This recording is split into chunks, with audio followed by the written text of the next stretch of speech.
క్రీస్తునాథుని యందు మిక్కిలి ప్రియమైనటువంటి దివ్యవాణి ప్రేక్షకులందరినీ ఆత్మలో జీవనం కార్యక్రమంలోనికి ప్రేమపూర్వకముగా ఆహ్వానిస్తున్నాను. ఈరోజు ఆత్మలో జీవనం కార్యక్రమం ద్వారా దేవుడు మనకు తెలియచేయాలని ఇష్టపడుతున్న ఆధ్యాత్మికమైన సత్యములను ధ్యానించుటకు సిద్ధపడదాం. ప్రార్థనాపూర్వకముగా మనం సిద్ధపడదాం.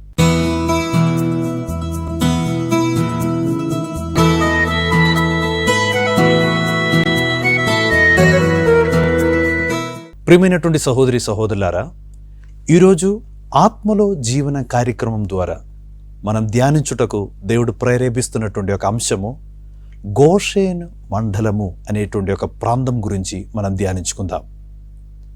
నిర్గమకాండములో మనం చూస్తున్నాము గోషేను మండలము. బైబిల్లో చాలా లోతైన కొన్ని ఆధ్యాత్మికమైన విషయములను ధ్యానించుటకు బైబిల్ పండితులు ఎక్కువగా వాడుతున్నటువంటి ఒక పదము గోషేను. గోషేన్ అనే పదానికి అర్థము దగ్గర చేరుకోవటం, కమింగ్ క్లోజర్ అని అర్థము. గోషేన్ అనేటువంటి ఆ స్థలము, గోషేన్ అనేటువంటి ఆ ప్రాంతము మనం మొదటిసారి ఎక్కడ చూస్తున్నామంటే నిర్గమకాండం 8వ అధ్యాయం 22వ వాక్యములో మనం చూస్తున్నాం. అక్కడ దేవుడు ఒక వాగ్దానం ఇస్తున్నారు. ఇదిగో దేవుడు ఫరో రాజు మీద అరిష్టాలు పంపించినట్లుగా మనం నిర్గమకాండములో మనం చూస్తున్నాం. ఆ అరిష్టములను పంపించే ముందు దేవుడు మోషేతో ఈ విధముగా ఒక వాగ్దానం ఇస్తున్నారు. నేను ఆ ఐగుప్తు దేశంలో ఉన్నటువంటి నా ప్రజలను ఆ ఫరో విడిపించే వరకు కూడా అతని మీద, ఆ దేశం మీద నేను కొన్ని తెగుళ్ళను పంపించుటకు నేను సిద్ధపడుతున్నాను. కానీ దేవుడు మోషేకి ఇచ్చినటువంటి ఒక వాగ్దానం ఏమిటంటే, నేను గోషేను మండలమును మాత్రము నేను కాపాడను. అన్ని చోట్ల కూడా నేను పంపే తెగులు అందరి మీద, అన్ని దేశం మీద కూడా వస్తుంది. కానీ ఆ తెగులు అనేది గోషేన్ మండలములో పడకుండా, ఆ గోషేన్లో ఉన్నటువంటి ఒక్క వ్యక్తి కూడా ఆ ఒక ఇబ్బందికి గురి అవ్వకుండా వాళ్ళు నేను కాపాడుతారని దేవుడు మోషేకు ఒక వాగ్దానం కూడా ఇచ్చి ఉన్నారు. దానికి కారణం ఏమిటంటే నిర్గమకాండం 9వ అధ్యాయం 26వ వాక్యములో మనం చూస్తున్నాము, హెబ్రీయులు అనగా దేవుని బిడ్డలం ఇశ్రాయేల్ ప్రజలు గోషేను మండలములో వసించెను. గోషేను మండలం అనగా it was the dwelling place of Israelites. Israel ప్రజలందరూ కలిసి ఉండేటువంటి ఒక చోటు అది. ఐగుప్తు దేశంలో చాలా ప్రాంతాలు ఉండినా కూడా ఇశ్రాయేల్ ప్రజలందరూ కలిసి ఒక గ్రామములో, ఒక ప్రాంతములో, ఒక మండలములో వాళ్ళు వసిస్తున్నారు.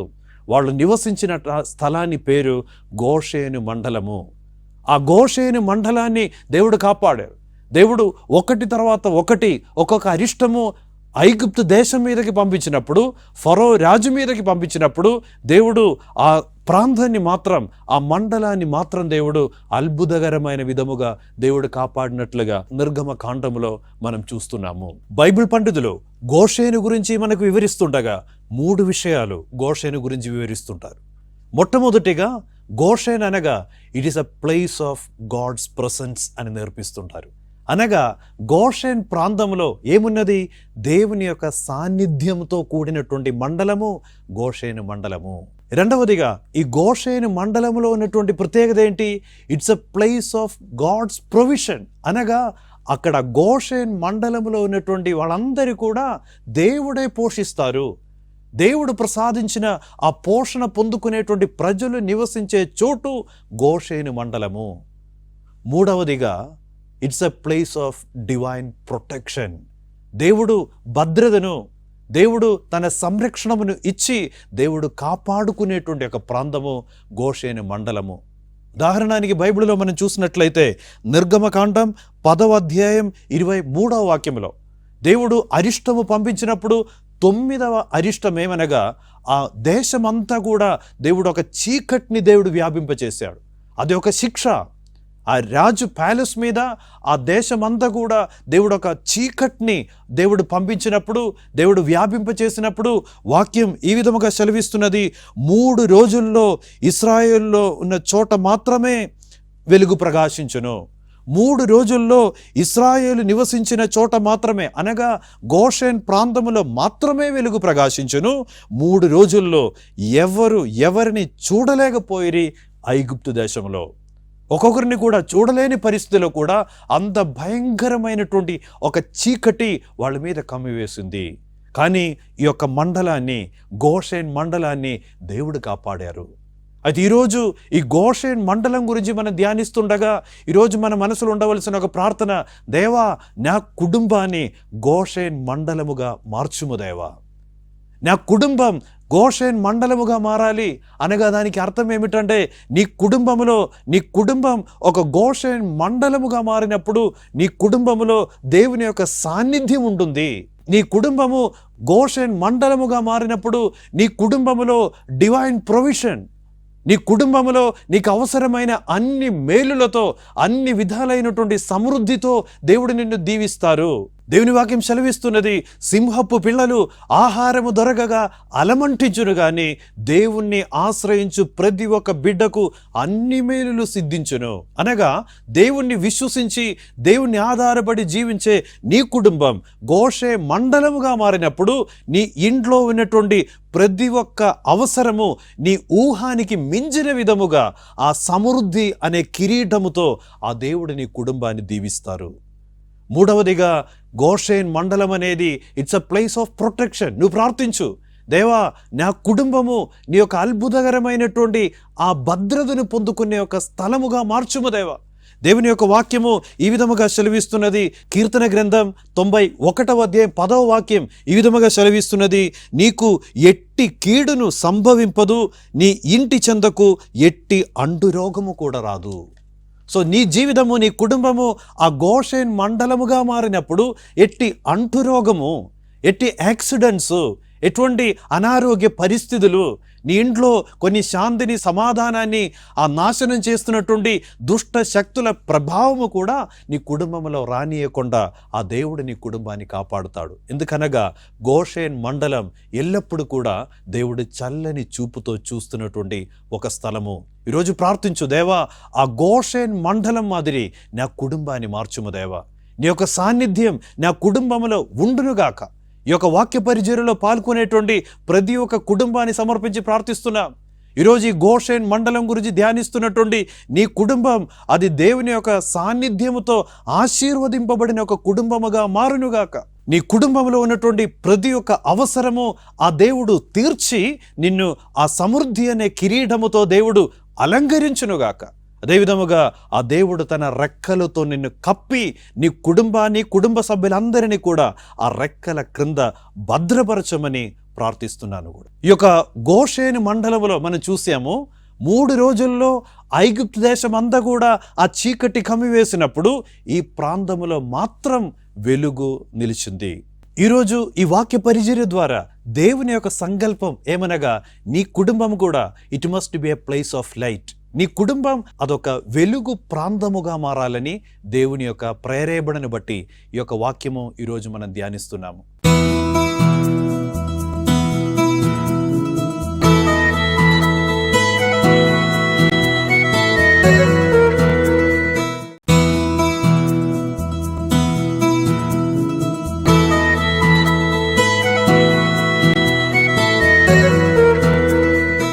ఈరోజు ఈ గోషేన్ మండలమును గురించి, ఈ వెలుగు ప్రాంతాన్ని గురించి మనం ధ్యానిస్తుండగా దేవుడు మనలో నుండి కోరుకునేటువంటి అంశం ఏమిటంటే, పునీత పౌలు ఎఫెసీయులకు రాసినటువంటి 5వ అధ్యాయం 8వ వాక్యము సెలవిస్తున్నది, మీరు వెలుగునకు సంబంధించిన ప్రజల వలె మీరు జీవింపవలను. వెలుగునకు చెందిన పుత్రుల వలె మనం ఉండాలని, వెలుగునకు చెందిన బిడ్డల మనమందరం. దేవుని వాక్యం ఈరోజు మనకు హెచ్చరిస్తున్నది, మనమందరం వెలుగునకు చెందిన వాళ్ళమే. వెలుగునకు చెందిన ఒక జీవితం మనం జీవించాలని, ఆ వెలుగునకు చెందిన ఒక జీవితం మనం జీవిస్తుండగా మన జీవితము కూడా, మన కుటుంబము కూడా గోషేను మండలము వలె మారుతూ ఉన్నది. అందుకే దేవుని యొక్క వాక్యము ఈ విధముగా మనకు సెలవిస్తున్నది, చీకటికి సంబంధించిన పనులు నీ జీవితం నుండి మానివేయుము. ఈరోజు ఆత్మపరిశీలన చేసుకుందాం. మనమందరము, దేవా మా కుటుంబము, మా జీవితము గోషేను మండలముగా మార్చుమని ప్రార్థిస్తున్న ఈ రోజుల్లో ప్రార్థించుకుందాం. నా జీవితంలో ఏదైనా చీకటికి సంబంధించిన విషయాలను నేను ప్రోత్సహించుకొని ఆ చీకటికి సంబంధించిన దారిలో నడిచి ఆ వెలుగుని నా నుండి నేను దూరం చేస్తున్నానా? బైబిల్ ప్రకారముగా మనం చూసినట్లయితే బైబిల్లో చీకటి దేనికి సాదృశ్యము? చీకటిని గురించి బైబిల్ వివరిస్తుండగా మెయిన్గా బైబిల్ నుండి 5 విషయాలు మనం తెలుసుకుందాం. చీకటి ఏమేమి విధముగా చీకటి మన జీవితంలోనికి వస్తుంది, లేకపోతే చీకటి బైబిల్లో దేనికి సాదృశ్యము అని మనం బైబిల్లో చూసినట్లయితే, మొట్టమొదటిగా సమేతుల గ్రంథం 4వ అధ్యాయం 19వ వాక్యం, దేవుని వాక్యం. ఆ వాక్యము నుండి మనం ఈ విధముగా తెలుసుకుంటాము, చీకటి అది భక్తిహీనతకు సాదృశ్యము. చీకటి అది భక్తిహీనతకు సాదృశ్యము. దేవుని వాక్యం ఈ విధముగా సెలవిస్తున్నది, దుర్మార్గులు వాళ్ళు మార్గము రాత్రి వలె చీకటిమయముగా ఉండును. దుర్మార్గులు అనగా ఆ భక్తిహీనులు నడుచు త్రోవలో ఏమాత్రం వెలుగుండదు. సో మొదటిగా బైబిల్ ప్రకారము చీకటి అనగా అది భక్తిహీనతకు సాదృశ్యము. యోహాను 12వ అధ్యాయం 35వ వాక్యములో యేసుప్రభు ఈ విధముగా సెలవిస్తున్నాడు, చీకట్లో నడుచువాడు తాను ఎచ్చడికి వెళుతున్నాడో అని తెలియదు. ఆ చీకట్లో నడిచినప్పుడు ఆ గమ్యం ఏంటి, చీకట్లో ఉన్నటువంటి ఆ ప్రమాదాలు ఏమి కూడా చూడకుండా గొప్ప గొప్ప ఆలోచించలేని ఊహించలేని ప్రమాదానికి గురి అయ్యే అవకాశం చీకట్లో నడిచే వ్యక్తిలో ఉన్నది. సో బైబిల్లో మొదటిగా మనం తెలుసుకుంటాము, చీకటి అనగా అది భక్తిహీనతకు సాదృశ్యము. ఈరోజు ఆత్మపరిశీలన చేసుకుందాం. భక్తిహీనతతో క్రైస్తవులైనప్పటికీ కూడా, విశ్వాసులైనప్పటికీ కూడా భక్తిహీనతతో నేను బ్రతుకుతున్నానా? అపనమ్మకముతో నేను బ్రతుకుతున్నానా? దేవుని పట్ల నాకు విశ్వాసం ఉంది, దేవుడు అంటే నాకు ప్రేమ ఉంది అని నేను ప్రకటించినప్పటికీ కూడా నా విశ్వాసం, నా భక్తి అది ఒక కపట విశ్వాసముగా, అది ఒక కృత్రిమంతో కూడిన ఒక విశ్వాసముగా నేను జీవించి భక్తిహీనతతో నేను బ్రతుకుతున్నానా? నాకు నా జీవితము చీకట్లో ఉందని దేవుని వాక్యం సెలవిస్తున్నది. రెండవదిగా చీకటి అనేది అవిధేయతకు సాదృశ్యము. ద్వితీయోపదేశకాండం 28వ అధ్యాయం 29వ వాక్యం సెలవిస్తున్నది, చీకటి అవిధేయత, డిసొబీడియన్స్ ఈస్ డార్క్నెస్. బైబిల్ ప్రకారము అవిధేయతతో జీవించటం అది చీకట్లో బ్రతికినట్లే. దేవుని ప్రణాళికకు విరుద్ధముగా, దేవుని కట్టడలకు విరుద్ధముగా, దేవుని యొక్క సంకల్పానికి విరుద్ధముగా ఒక వ్యక్తి జీవించినప్పుడు ఆ వ్యక్తి చీకట్లోనే నడుస్తున్నాడు. ఆ వెలుగుని తృణీకరించి దేవుడిచ్చిన ఆజ్ఞలను ఉల్లంఘించి ఏమాత్రం విధేయత చూపించకుండా, దేవునికి ఏమాత్రం విధేయత చూపించకుండా, వాక్యమునకు ఏమాత్రం విధేయత చూపించకుండా స్వయుక్తితో కుయుక్తితో జీవించే ప్రతి ఒక్క వ్యక్తి చీకట్లో నడుస్తున్నారని దేవుని వాక్యం సెలవిస్తున్నది. ఆత్మపరిశీలన చేసుకుందాం. మన జీవితంలో కూడా అవిధేయత అనేటువంటి ఆ చీకటి మా జీవితంలో ఎదురవుతుందా? అవిధేయత అనేటువంటి ఆ చీకట్లో నేను నడుస్తున్నానా? లేకపోతే ఆ దేవునిలో నేను ఆ లోపడే తత్వముతో నేను ఆ దేవునికి సమర్పించుకొని, దేవుని ప్రణాళికలకు సమర్పించుకొని, దేవుని యొక్క మాటలకు సమర్పించుకొని, ఆ కట్టడలు దేవుడిచ్చిన ఆజ్ఞలకు విధేయత చూపించి నేను జీవించగలుగుతున్నానా? దేవుని సన్నిధిలో ఒకసారి ఆత్మపరిశీలన చేసే రోజుగా ఈరోజు దేవుడు మీ జీవితంలో చేయనుగాక. మూడవదిగా పునీత పౌలు రోమిలకు రాసినటువంటి లేఖనములో 1వ అధ్యాయం 21వ వాక్యం సెలవిస్తున్నది, చీకటి అనగా అది అజ్ఞానమునకు సాదృశ్యము.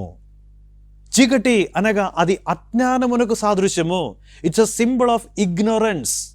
దేవుణ్ణి తెలియకుండా, దేవుని గురించి ఒక జ్ఞానం లేకుండా, ఇంకొక మాటలో చెప్పాలంటే కొందరు, పౌలు చెప్తూ ఉంటారు, పౌలు ఆ మాటల నుండి మనం ఈ విధముగా తెలుసుకుంటాము, కొందరు దేవుణ్ణి లెక్క చేయకుండా జీవించే వాళ్ళు కొందరు ఉంటారు. వాళ్ళు క్రైస్తవులైనప్పటికీ కూడా, విశ్వాసులైనప్పటికీ కూడా దేవుణ్ణి తిరస్కరించి, దేవుణ్ణి తృణీకరించి, దేవుణ్ణి ఏమాత్రం లెక్క చేయకుండా జీవించే వాళ్ళు ఉంటారు. అటువంటి ఒక జీవితం, దేవుని పట్ల అజ్ఞానము కలిగి జీవించే వాళ్ళందరూ కూడా చీకట్లో నడుచుకునే విధముగా జీవిస్తున్నారు. యోబు గ్రంథములో 36వ అధ్యాయం 12వ వాక్యములో జోబు ఈ విధముగా చెప్తుంటారు, కొందరు ఈ భూమిలో జీవించి వాళ్ళు అజ్ఞానులుగా చనిపోదురు. Some people they will die in ignorance. దేవుడు ఈ లోకములో బ్రతుకుటకు ఒక గొప్ప అవకాశం ఇచ్చినా కూడా ఆ ప్రాణం ఇచ్చే దేవుణ్ణి గురించి ఆలోచన లేక, ఆ బ్రతుకునిచ్చిన దేవుణ్ణి గురించి ఎప్పుడు కూడా ఆలోచన లేక కొందరు అజ్ఞానముతో ఈ లోకములో జీవించి మరణించే వాళ్ళు కొందరు ఉంటారని యోబు భక్తుడు రాస్తున్నాడు. మన జీవితంలో అజ్ఞానములో మనం జీవిస్తున్నామా? దేవుణ్ణి వెతకే మనసు కలిగి మనం ఉంటున్నామా? ఆ దేవుడు చెప్పిన మాటలను వెతకి అధికముగా ఆ దేవుని గురించి ఉన్నటువంటి జ్ఞానములో ఎదుగుటకు ఏదైనా ప్రయత్నాలు మనం చేస్తున్నామా? దేవుని యొక్క వాక్యము కీర్తన గ్రంథం 14వ అధ్యాయంలో దేవుడు ఈ విధంగా సెలవిస్తున్నాడు. దేవుడు అడుగుతున్నారు, ఇదిగో జ్ఞానము కలిగి నన్ను పూజించువారు ఎవరైనా ఉన్నారా అని తెలుసుకొనుటకు దేవుడు ఆకాశము నుండి నరుల వైపు చూస్తున్నారని దేవుని వాక్యం సెలవిస్తున్నది. ఈరోజు ఈ ఆత్మలో జీవనం కార్యక్రమం ద్వారా దేవుడు మన అందరి నుండి కోరుకునేటువంటి ఒక విషయం ఏమిటంటే, నీ జీవితంలో జ్ఞానముతో నువ్వు జీవించు, అజ్ఞానముతో నువ్వు జీవించవద్దు. దేవుని మాటలను తృణీకరించి నువ్వు జీవించుకుంటే నీవు ఆ గోషేన్ ప్రాంతములో లేదు, నీవు ఐగుప్తులో ఉన్నట్లుగా చీకటికి సంబంధించిన ఒక జీవితం జీవించుకుని నీ ముందుకు కొనసాగిస్తున్నావు నీ జీవితం అని. 4వదిగా పునీత యోహాను రాసిన మొదటి లేఖనములో 2వ అధ్యాయం 9వ వాక్యం, చీకటి అది పగ ద్వేషానికి సాదృశ్యము, హేట్రెడ్నెస్. సో దేవుని వాక్యం ఈ విధంగా సెలవిస్తున్నది, సోదరుని ద్వేషించువాడు చీకట్లో ఉన్నాడు. సోదరుని మీద పగ పెట్టుకునేవాడు చీకట్లోనే బ్రతుకుతున్నాడు. అతడు గోషేన్ మండలములో లేదు, అతడు చీకట్లో ఉన్నాడు. అయితే ఈరోజు ఆత్మపరిశీలన చేసుకొని ఎవరి మీదైనా పగ పెట్టుకుని నేను బ్రతుకుతున్నానా? ఎవరి మీదైనా ఈర్ష్య, పగ, కోపంతో నేను బ్రతుకుతున్నానా? అటువంటి ఒక జీవితం అనగా అది గోషేన్ మండలం నుండి దూరముగా జీవించే ఒక జీవితం. దేవుడు ఈరోజు కోరుతున్నారు, నీవు గోషేన్ మండలంలోనికి రావాలి, ఆ వెలుగు ప్రాంతంలోనికి రావాలి. నువ్వు సఖ్యపడి ఆ దేవుని యొక్క సాన్నిధ్యంలోనికి తిరిగి రావాలి. పగ, ఈర్ష్య, కోపం నీ హృదయం నుండి, జీవితం నుండి దూరం చేసి ఆ గోషేను మండలములో నువ్వు జీవించుము అని దేవుడు ఈరోజు అందరినీ కూడా ప్రోత్సహిస్తున్నారు కూడా. కావున ప్రియమైనటువంటి సహోదరి సహోదరులారా, ఈరోజు మనలందరినీ దేవుడు ప్రత్యేక వాత్సల్యముతో గోషేన్ మండలములో ఉండాలని దేవుడు కోరుతున్నారు. అనగా వెలుగు ప్రాంతములో నువ్వు జీవించు, వెలుగునకు చెందిన పుత్రులుగా నా బిడ్డలు ఉండాలని కోరుకునే ఒక దేవుణ్ణి మనం ఆరాధిస్తున్నాము. చీకటికి సంబంధించిన పనులు అన్నిటినీ కూడా దూరం చేసి వెలుగునకు చెందిన పనులు చేసి ఆ వెలుగుతో కూడిన ఆ ఆయుధాలను ధరించి ఆ వెలుగుతో కూడినటువంటి ఆత్మతో, వెలుగుతో కూడినటువంటి హృదయముతో ఆ వెలుగు నివసించి ఆ కుటుంబములో జీవించే ధన్యత దేవుడు మా అందరికీ కూడా ప్రసాదించునుగాక. మనం అందరం కలిసి ఒక చిన్న ప్రార్థన చేసుకుందాం. సర్వశక్తిగల సర్వేశ్వర పరమ తండ్రి, నీకే స్తుతి వందనములు అర్పిస్తున్నాం. యేసు ప్రభువా, లోకమునకు వెలుగు నేనే, నన్ను అనుసరించువాడు ఎన్నడను చీకట్లో నడవక నిత్య జీవపు వెలుగు ఆయనలో ఉంటుందని వాగ్దానం చేసిన తండ్రి, ఈరోజు ఈ యొక్క గోషేన్ మండలము గురించి, వెలుగు ప్రాంతం గురించి అందరం కలిసి ధ్యానించే ఈ సమయంలో ప్రార్థిస్తున్నాం. ఈ యొక్క వాక్య పరిచర్యలో పాల్గొనే ప్రతి ఒక్క కుటుంబంపై, ప్రతి ఒక్క వ్యక్తి జీవితంపై నీ పరలోక వెలుగును వ్యాపింపచేయము దేవా. దావీదు ఈ విధంగా ప్రార్థించాడు, దేవా నా దీపమును వెలిగించువాడవు నీవే. ఈరోజు ఈ సమయంలో మేము కూడా కలిసి ప్రార్థిస్తున్నాం. మా యొక్క జీవితంలో ఆ వెలుగు దీపాన్ని, ఒకవేళ ఆరిపోతున్నటువంటి మా వెలుగు దీపాన్ని మరలా వెలిగించుము దేవా. వెలుగునకు చెందిన పుత్రులుగా జీవించే భాగ్యం మాకు దయచేయము దేవా. వెలుగు బాటలో నిన్ను అనుసరించి, నిన్ను వెంబడించి చివరిగా ఆ నిత్య సత్య వెలుగైన నీలో చేరే భాగ్యము మా అందరికీ కూడా ప్రసాదించును దేవా. పితా, పుత్ర, పవిత్రాత్మ నామమున ఆమేన్.